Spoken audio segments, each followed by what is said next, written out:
Well, here we are once more, the University of British Columbia, where I actually grew up. I moved here when I was 12, over 50 years ago. I got 3 of my university degrees here, and if I had have been a good boy and not going into certain areas, I would have been lauded and applauded by now, and not a pariah in my own culture.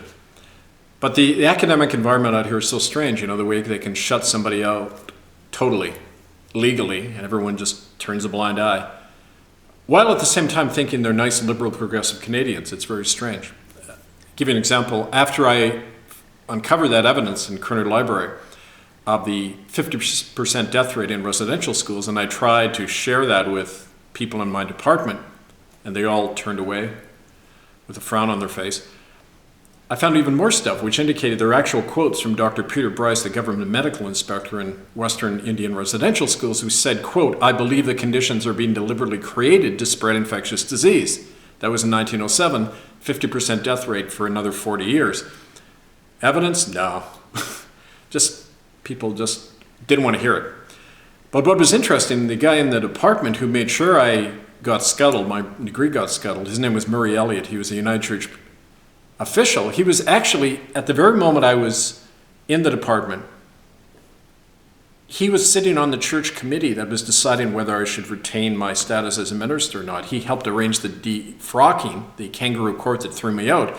And he was also deciding whether I should get academic funding for my thesis on Indian residential schools and the complicity of the United Church.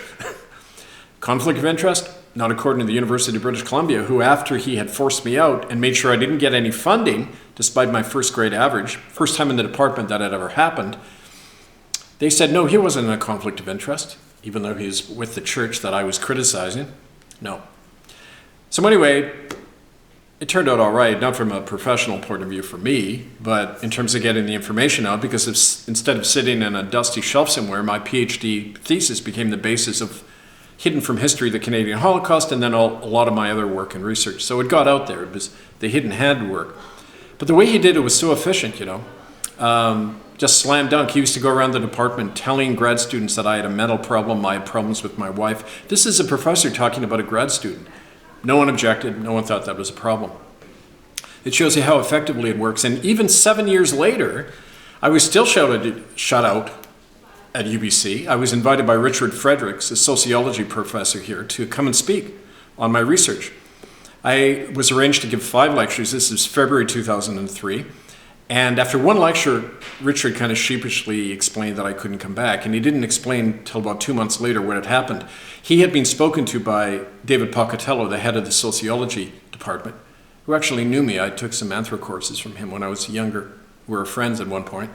Anyway, David Pocatello says to Richard, Kevin is not to be invited back. His book on residential schools is to be removed from your curriculum on crimes against humanity, and you're on suspension. He didn't give a reason why. Eventually, Richard was forced out of the department, had to go teach in Malaspina College in Nanaimo.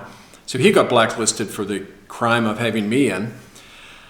But it shows you how effectively it works. You know, I shared that anecdote about how effectively it is, so easy it is to shut out somebody in the academic world in Canada. And I circulated it to the Canadian Association of University Teachers and other academics. They said, we can't believe that would happen in Canada, even though I had all the proof and evidence. So it shows you why the censorship carries on. You know, the academic world, like the media, is just completely controlled. Certain issues, you don't exist.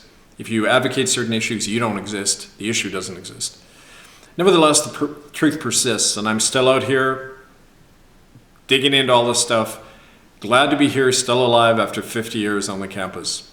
Even though the bullshit continues, so does the opposition, so does the truth.